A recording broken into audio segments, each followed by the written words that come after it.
అంటే 2 chapati fish curry. చూసారా fish ఎంత బాగుందో.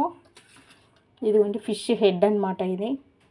ఇది ఫిష్ హెడ్ చూడండి, కనిపిస్తుందిగా.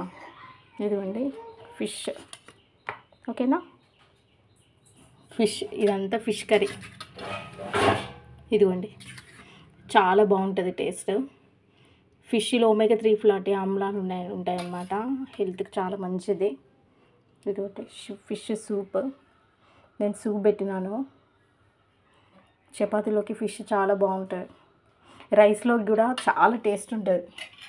చూడండి చపాతీ అనమాట. 2 చపాతీస్ చిన్నగా 2 చపాతీ చేశాను. ఫిష్ కర్రీ అనమాట. వండేసి ఇందులో ఒక బాక్స్లో పెట్టేసా. ఫిష్ గ్రేవీ అనమాట. Fish soup. ఇప్పుడు ఈ సీజన్లో ఎక్కువగా ఫిష్ వస్తుంది కదా.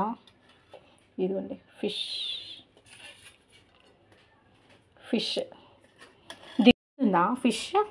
ఇదిగో 2 పీసెస్, ఫిష్ హెడ్ అనమాట.